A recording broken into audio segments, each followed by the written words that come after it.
परिचय। रोली और उसकी मां बाजार जाने के लिए घर से बाहर आती हैं। अपना दरवाजा बंद करते समय वे देखती हैं कि एक साइकिल वाला बहुत तेजी से आ रहा है तथा अचानक से वो फिसल जाता है और उनके घर के सामने गिर जाता है। रोली दर्द से तड़पते हुए उस व्यक्ति को उठाने में उसकी सहायता करती है। रोली की मां उससे चिंता नहीं करने और उसे प्राथमिक चिकित्सा देने को कहती है। बच्चों, आओ आज हम प्राथमिक चिकित्सा के विषय में चर्चा करते हैं। आओ सीखें। विभिन्न प्रकार की चोटों में दी जाने वाली प्राथमिक चिकित्साओं का वर्णन करना, विभिन्न दुर्घटनाओं से बचने के लिए सुरक्षा के तरीकों का वर्णन करना, निम्न के दौरान और बाद में सुरक्षा के तरीकों की सूची बनाना। मामूली कटने या गिरने पर प्राथमिक चिकित्सा। शाम के समय राम बगीचे में खेल रहा था। उसने और उसके दोस्तों ने दौड़ लगाने का निश्चय किया।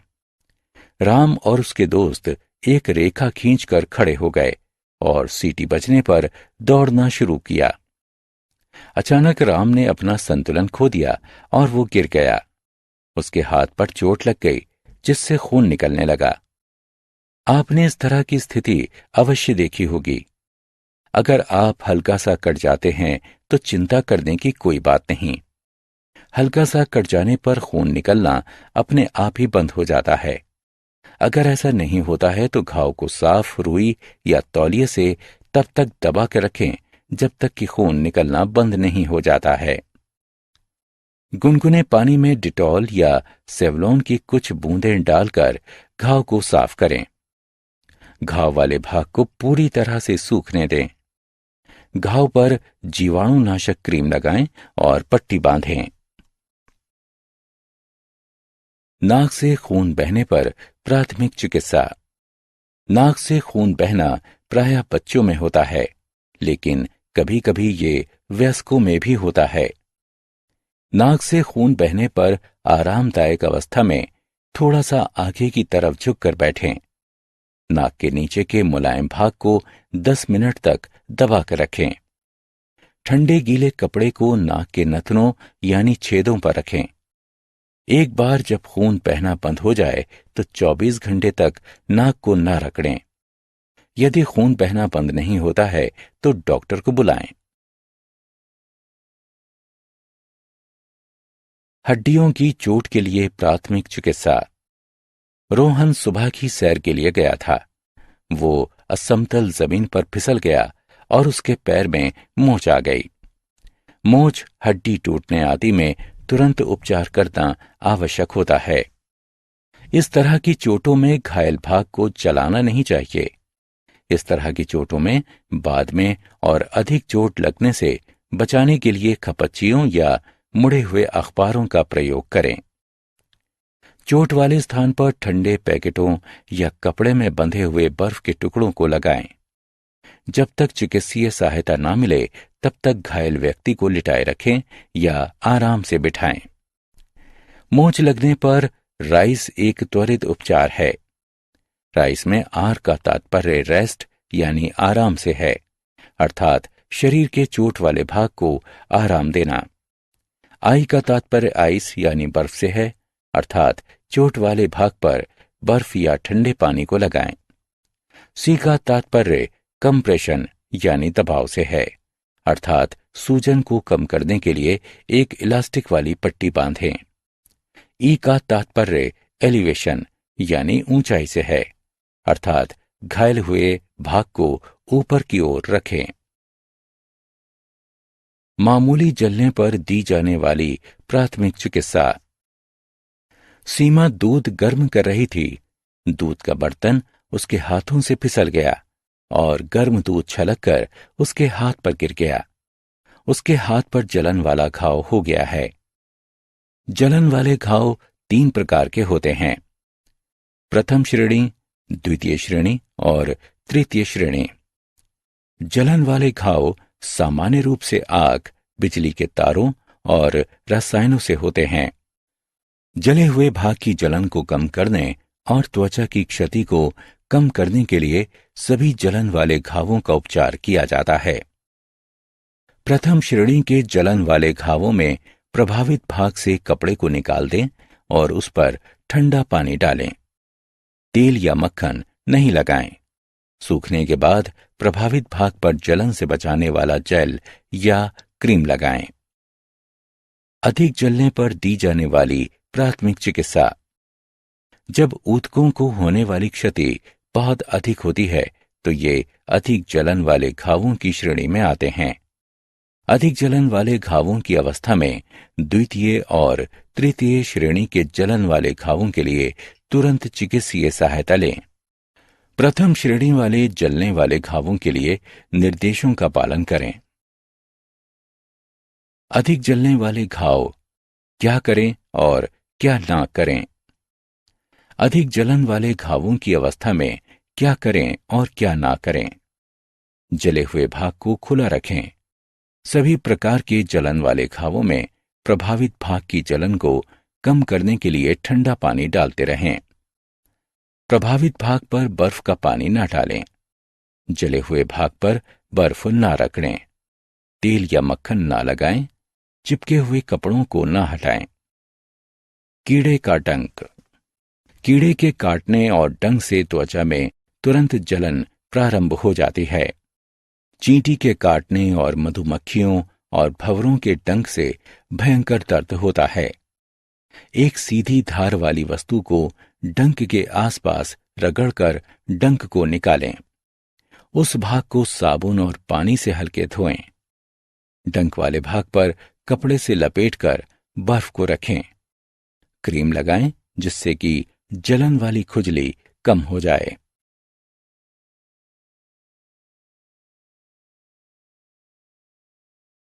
जानवर के काटने पर दी जाने वाली प्राथमिक चिकित्सा।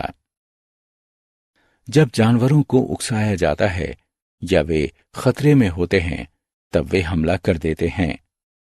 जानवरों का मामूली सा काटना और खरोंचना भी खतरनाक सिद्ध हो सकता है। मामूली काटने के उपचार के लिए सबसे पहले घाव को साबुन की सहायता से चलते हुए पानी में धोएं। संक्रमण से बचने के लिए घाव को धोने के बाद अपने हाथों को भी अच्छी तरह से धोएं। उसके बाद घाव पर प्रतिजीवी यानी एंटीबायोटिक मलहम लगाकर उसे साफ पट्टी से ढक दें।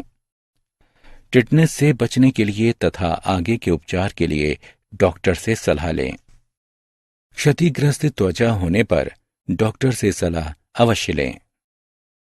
गंभीर रूप से काटे जाने पर प्राथमिक चिकित्सा देने के बाद चिकित्सीय सहायता लेना आवश्यक है। सांप का काटना और उसके लक्षण। सांप का काटना खतरनाक हो सकता है। यदि सांप जहरीला है तो तुरंत आपातकालीन चिकित्सीय सहायता की आवश्यकता होती है। यदि सांप के काटने पर तुरंत उपचार नहीं किया गया तो वो घातक हो सकता है। सांप के काटने के मुख्य लक्षण निम्न हैं। घाव में से खून आना, धुंधला दिखाई देना, अकड़न यानी ऐंठन, बेहोशी, सुन्नपन तथा सिहरन, धड़कनों का बढ़ना, ऊतकों की मृत्यु, बहुत अधिक दर्द होना, त्वचा का रंग बदलना, कमजोरी आना और प्यास लगना। सांप के काटने पर ये करें। व्यक्ति को शांति दें और जहर के बहाव को कम करने के लिए प्रभावित भाग को सुन्नी के स्तर से नीचे रखें। अंगूठियों और अन्य कसने वाली वस्तुओं को निकाल दें क्योंकि वो भाग सूज सकता है। ये नहीं करें। व्यक्ति को अधिक जोर न लगाने दें। उस भाग को न खुरचें। जहर को मुंह से चूसने की कोशिश न करें। डॉक्टर की सलाह के बिना कोई भी दवा न दें। काटे हुए भाग के स्तर को व्यक्ति के हृदय से ऊपर न उठाएं। डूबने के लिए प्राथमिक चिकित्सा। जब कोई पानी में तैर नहीं पाता है या घुटन महसूस करता है तो वो डूब जाता है। बचाने के बाद किसी डूबते हुए व्यक्ति को पुनर्जीवित करना उतना ही महत्वपूर्ण है जितना कि किसी की जिंदगी बचाना। आपातकालीन चिकित्सीय सहायता के लिए कॉल करें। डूबते हुए व्यक्ति के सिर को एक तरफ मोड़ दें, जिससे कि उसके मुंह और नाक से पानी निकल जाए। कुछ मिनट के बाद सिर को फिर से बीच में कर दें। अपने मुंह से घायल व्यक्ति के मुंह में 4 बार जोर से सांस दें, जैसे कि आप उसको और उसकी नाक को दबाते हैं। इस प्रकार वायु सांस के रास्ते और फेफड़ों में भरे हुए पानी को निकाल देती है। 4 तेज सांस देने के बाद अपने कान को उसके मुंह के पास ले जाएं और सांस की किसी हलचल को जानने के लिए उसकी छाती को देखें। व्यक्ति जीवित है या नहीं, इसके लिए उसकी नाड़ी को देखें। जब तक व्यक्ति सांस लेना शुरू नहीं कर देता या कोई चिकित्सीय सहायता उसके पास नहीं पहुंचती है, तब तक फिर से उस व्यक्ति को हर 1 मिनट के बाद मुंह से मुंह में सांस दें। भूकंप के दौरान और भूकंप के बाद की सुरक्षा। भूकंप के दौरान सुरक्षा। यदि आप अपने घर के अंदर हैं, तो पढ़ाई वाली डेस्क या मेज के नीचे छिप जाएं या फिर कमरे के किनारों में खड़े हो जाएं। बाहरी दीवारों और खिड़कियों, बड़े फर्नीचरों और लटकने वाले चित्रों या शीशों के पास खड़े ना हों। यदि आप रसोई घर में हैं, तो शरण लेने से पहले स्टोव को बंद कर दें। बिजली के मुख्य स्विच को बंद कर दें। यदि आप घर से बाहर हैं, तो ऐसे खुले स्थान पर चले जाएं जो कि इमारतों और बिजली की लाइनों से दूर हों। यदि आप गाड़ी चला रहे हैं, तो बिजली की लाइनों, बिजली के खंभों, पेड़ों के नीचे या उनके पास गाड़ी ना रोकें। जब तक भूकंप चला नहीं जाता, जब तक आप अपनी गाड़ी में ही रहें। भूकंप के बाद ये सुनिश्चित कर लें कि सभी सुरक्षित हैं या नहीं। यदि उस स्थान पर आपातकालीन सहायता की आवश्यकता हो, तो कॉल करें। सुरक्षा के लिए तुरंत ही अपने स्थान की जांच करें। बिजली के स्विच और उपकरणों को तब तक चालू ना करें जब तक कि आप ये सुनिश्चित ना कर लें कि वे सही तरह से काम कर रहे हैं। नीचे गिरी हुई बिजली की लाइनों से दूर रहें और जमीन पर गिरे हुए तारों, खंभों पर लटके हुए तारों या उनसे छूने वाली वस्तुओं को भी ना छुएं। गिरे हुए तारों में करंट हो सकता है, जिन्हें छूने पर झटका या चोट लग सकती है या फिर मृत्यु भी हो सकती है। बाढ़ के दौरान और बाढ़ के बाद की सुरक्षा। आपातकालीन सामग्री को अपने साथ रखें। बाढ़ की स्थिति के लिए रेडियो या टेलीविजन सुनकर सूचना प्राप्त करें। क्षेत्र के विभिन्न रास्तों से निकलने के लिए निर्देशों का पालन करें। अपनी और अपने परिवार की सुरक्षा के लिए प्राधिकरण द्वारा दिए गए निकासी संबंधी निर्देशों को नजरअंदाज न करें। यदि समय हो तो बिजली के उपकरणों को बंद कर दें। गैस, बिजली और पानी की मुख्य सप्लाई को भी बंद कर दें।